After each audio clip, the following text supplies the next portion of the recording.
So that when you hear IMF is in your country, you ought to be very worried, because the prescriptions is one size fits all. And if you doubt me, you will remember the prescriptions of the IMF during the structural adjustment in 1980s. Not a single country came out of it in a proper shape. We are not involved in that architecture. Remember also the WTO. The very first meeting of the United Nations in 1945 in San Francisco had a component of the WTO. The WTO, as we know it today, is also constructed in a manner that does not benefit us. The idea is that Africa continues to remain a producer of primary goods, and we continue to consume goods that have value addition. How then has Africa tried to react to this? There have been several initiatives. The very early initiatives were not even constructed by Africa. If you remember the African Pacific, Caribbean Pacific, the Lomé Convention, and the Cotonou Declaration, these were initiatives which were influenced from outside. It is after the failure of the Lomé Convention that Africa now said, we want to have our own, hence the Lagos Plan of Action of 1980, because Africa recognized trade within Europe is at almost 60%. Trade within North America is at anything 57%. Trade within Asia is at 50%. Trade within Latin America is at 40%. Trade within Africa, 15%. But the Lagos Plan of Action did not realize the dreams that we set for ourselves. So Africa has always identified the solution to our problem.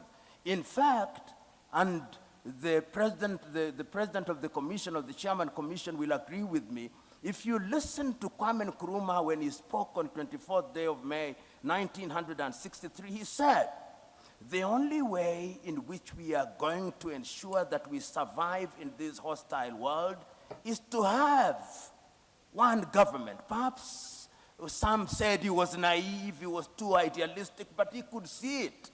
He could see that the smaller we are, the weaker we are in all aspects. He said, even one army, even one foreign policy, he said. And people thought he was naive. In 2013, when we came up with Africa Agenda 2063, and I invite you to read the letter written by Nkosazana and Dlamini Zuma, from whom the president took over. She is apologizing to Kwame Nkrumah. She's saying, we wish we listened to you. So what are we doing as Africa in terms of trying to deal with this foreign interference? Having recognized these, first of all, under the REX, the East African Community, you remember there was the Committee of Fast Tracking of the East African Community and East African Confederation. The first president of East Africa ought to have been sworn in 2010. It did not happen.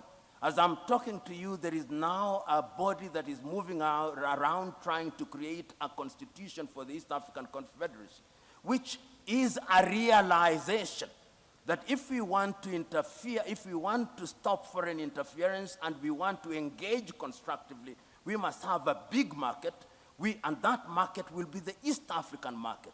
Hence, Kenya, Uganda, Tanzania, Rwanda, Burundi, South Sudan, and now the Democratic Republic of Congo, and the Somalis are coming in, and I'm told the Ethiopians are also contemplating. And not only in East Africa, in ECOWAS, there was even an attempt to create a currency called the ECO, which was torpedoed, as you know, by the French.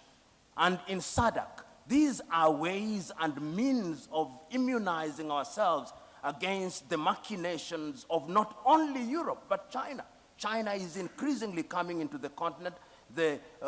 Russia is increasingly coming into the continent. Turkey is increasingly coming into the continent. Qatar is increasingly coming into the continent. The Emiratis are coming into the continent. So we are seeing all these things happening.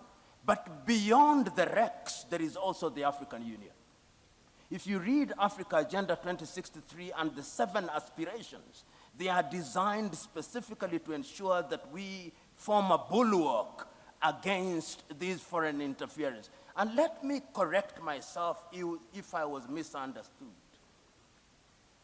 They are small nations. Let's not delude ourselves. The theory of sovereignty of nations is a fiction. Right now, we will have meeting of the G7. Why? Because they are bigger economies and we are not there. Then we'll have the G20, which are slightly bigger. Then they are the smaller nations, and they met recently in Brussels. So we must distinguish the fiction of equality of nations and the reality of nations. And when, therefore, we want to negotiate at the continent of Africa, we are saying the bigger we are, the better we are. So efforts are there. And as I conclude, I'm saying, if we look at Agenda 2063 and we look at Africa Continental Free Trade Area to eliminate tariff and non-tariff barriers, to allow for the free movement of persons, then we would be in a better position to engage. And I'll give this example. Look at East Africa. We said that we did not want second-hand clothing. Rwanda accepted. Then Uganda and Tanzania were persuaded by the United States of America, and we dropped out. This is what divide and rule is all about. So these things that we are talking about, they are not going to be realized in your lifetime. These are intergenerational battles. And our duty, as Nyerere said on the 6th day of March 1997, this generation has a duty to carry the torch. And the worst mistake that we can make is to lose hope and to despair. Thank you. Thank you. But you have all these players. It's not just the external actor alone.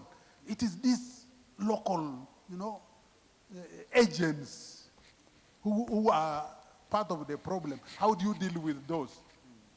Now, a solution has been given. Resistance, resist. But Honorable Minister Beruta, now if this foreign actor chooses divide and rule, you resist, and the other one doesn't resist, how possibly can we, bring all these 54 states, how can we galvanize them to resist at the same level so that we can fight off this foreign interference? Finally, this economic fragility, Mr. Kagoro, we have all the natural resources, we are crying foul, there is no funding to the African Union. Where then would the resources come up? Thank you very much. I submit. Okay, thank you. Let's start with you, Prof. I think there was quite some issues to, yes. Just two things. Let me start with what the good general said about rekindling the Pan-African spirit. When we were students, we were taught history of Pan-African movements, so the education system actually told us about Africa. I now know in many African countries where history is not taught. So when you stop teaching history, then you begin to see that we do not even know what is happening. And I think that one of the things that we must do is to look at our curriculum in our respective institutions of higher learning. It is only in that way that we'll begin to plant the seed of Pan-Africanism, and it is only in that way that we will educate our young people. Indeed, I dare say that if Africa Agenda 2063 and all these initiatives are going to gain traction, it is the younger generation that must, in a manner of speaking, be indoctrinated. And I'm using the word indoctrinated very, very deliberately, so that they can identify with this struggle for Pan-Africanism. And I think that that is very important going forward, so that forums such as this, and you remember earlier, and then I stopped when I said that I hope the meeting on the next week in the Pan-African, in Addis Ababa, Ethiopia, will not be just pro forma. It will be a meeting at which the heads of states and the Council of Ministers raise critical issues with a clear plan of action, so that the Secretariat has things to cascade to the people for purposes of consumption, so that we can begin to see milestones as we move towards fulfilling the Pan-African dream. I want to stop there so that others may also enrich the debate. Thank you. Yes, over to you. Yeah.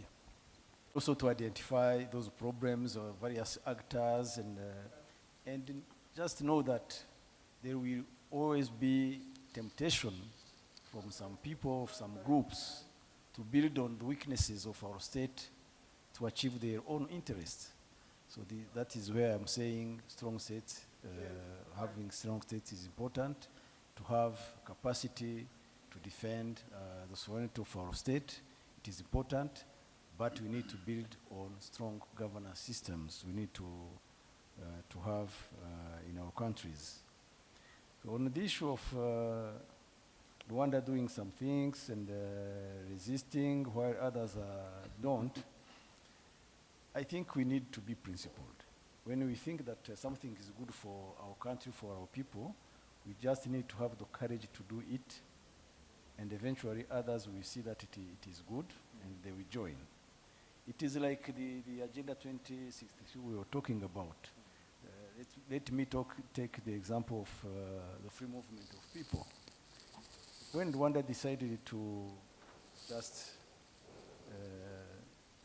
allow all African citizens, all citizens of the world actually, to be able to come to our country without applying for a visa and get it for free on arrival for African citizens, for citizens of the Commonwealth and the Organization of the Francophonie. We could not wait for everybody to do that, but we did it, and it worked. We have not seen any particular problem in relation to our security, in relation to illegal migration or whatever. And we believe that other countries could follow. And we are actually engaging other countries to do the same for our citizens. My father told me a story of a man who was given a job as a janitor at the school. His job was to lock the gate every day at 6 p.m. And then some people in the neighborhood came and informally redistributed the fence. Some of you would say stole the fence of the school. This man faithfully locked the gate, but the fence had been stolen.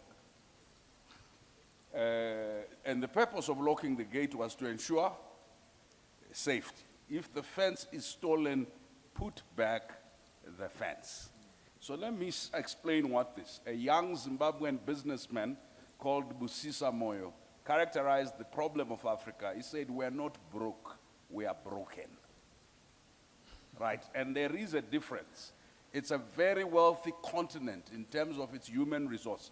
When the United States decided to appoint a head for PEPFAR, they took away from my senior here, the chairperson of the African Union, his head of Africa CDC.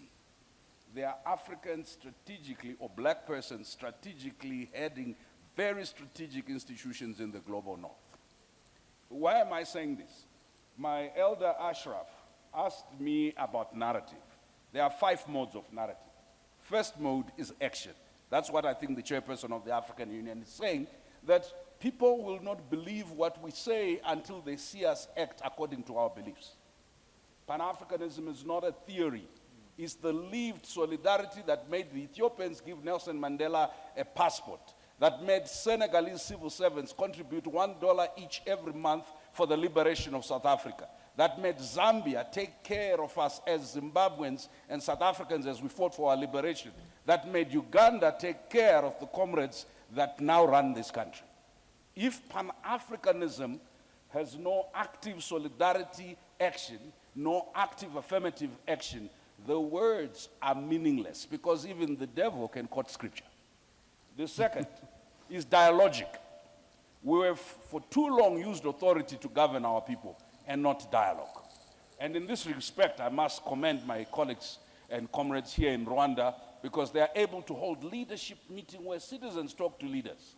I am hoping the African Union chairperson and the African Union Commission chairperson can actually convene with ECOSOC a conference each year of the citizens, not just NGO, a conference of the citizens drawn from the continent and talk.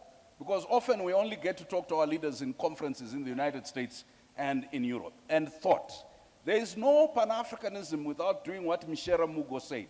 Create liberated zones of Pan-Africanist thought. When we think, it's our European theorists who are thinking. When we speak, it's our American teachers who are speaking. It is okay to have gone to America to learn. It is okay to have gone to Asia to learn. But what is the influence of African intellectuals and thought on what the African Union does, on what our governments do, on what our civil society does? Number 3, we need to describe oppression. I'm sorry, I hear this a lot when I come to Rwanda. You have to hear me, I'm Rwandese, so you cannot do anything about me. I have immunity here. You people like to say, let's forget, let's not blame anyone. Please, stop that nonsense. When the Holocaust happened against the Jews, it was 1940s, 45. Not a single African country other than Ethiopia and those who had not been colonized was free. The first African country got independent 1957. There is not a single Jewish person who will allow you to forget the Holocaust. And in fact, there are crimes, not just in Israel, across the world against denial of the Holocaust. US foreign policy, Israeli foreign policy is very key. It's a central issue. Africans, for some reason, must forget something that happened 50 years ago, if you are Zimbabwe 80 years ago. Listen, we must always remind our friends from Europe and elsewhere that slavery was a crime against humanity, as is colonialism and neocolonialism. That killing Sankara in 1984 because you are opposed to communism and plunging his country into chaos that you are now trying to solve as a problem of poor governance is a shared responsibility. So we will take responsibility for our nakedness. But for goodness sake, a naked emperor cannot lecture us about how to be clothed. And I'll tell you the contradictions. When Europeans first came here, if you come to the south of the continent, ladies did not wear long skirts, and they did not cover their top. Then they said, no, that's indecent. So we covered everything, including the head. And then the Europeans have decided to go nude now. Now the dress code in Europe is pre-colonial Africa. And then when our kids try and dress up that way, we say it's an African. We are confused around ownership. So lastly, Chairperson, the taboos. You see, Chairperson, we need to talk about global anti-black racism, the treatment of African migrant laborers in the Middle East, in the Arab world, and in the Asian world, and in Europe, is a matter for the African Union to constantly pronounce itself on. And I'm glad, Chairperson, you issued a statement on George Floyd, but I'm waiting for the African Union resolution from last January on reparations. There was a formal policy of the United States government in 2015 for reparations by companies behind the Holocaust. There needs to be, the conversation on reparations is not to be settled by African political elites. Right? Today, Zimbabwe is paying back white commercial farmers reparations. But when you talk about any reparations, it's like the black body is not worth repair. What we must do is endure, be resilient, go forward, don't look back, trudge on. But today, with the scramble of Africa that PLO was talking about, they will interfere here whether we put in place the right policies or we put in place the good governance. Why? They need the lithium. And if your right policy is not consistent with their green energy transition that they control, they will take you out. And they will cause instability. We cannot do it as single countries. We are not uniting because it's the good thing to do. We are not uniting because it's the principled thing to do. If we don't unite, we will perish. If each one of our small countries, as economically unviable as we are, rush in order to prove distinctiveness, I'll tell you what will happen. We will be so fragmented intellectually, politically. our institutions will have no meaning. Let me end with something more positive. I think Pan-Africanism flavor is alive today. You adults, you only listen when you have had a few glasses of wine to Afrobeat. And of course, you don't like this thing. They are always singing about body parts and so on and so forth. I want to suggest to you, one of the most revolutionary things that the African Union, under the leadership of the chairperson here, has done is to talk about arts, culture, and heritage, not as entertainment, not as add-on, but as part of imagining the future economy, is to talk about the digital, not as part of little things you do, but as part of building the economy. All that's left now is how do we defend African art, culture, and heritage, not only in Africa, but globally. How do we make sure it is the mainstream of AFCFTA along with all the other big things we do?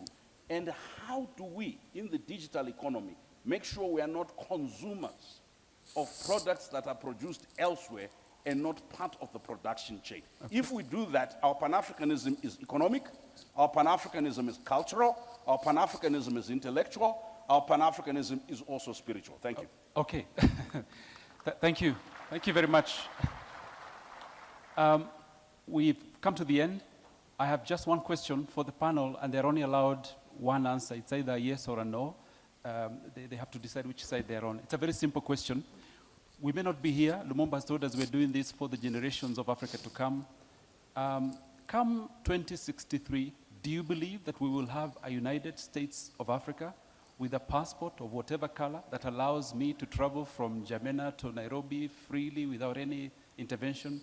Do you believe that this can and might be a reality when it comes to 2063? We may not be around, but our descendants will be here. Brian, yes or no? Please don't put any Yes. political theory. Thank you. Professor? Yes. Yes, I believe we can achieve that. Absolument possible. Okay.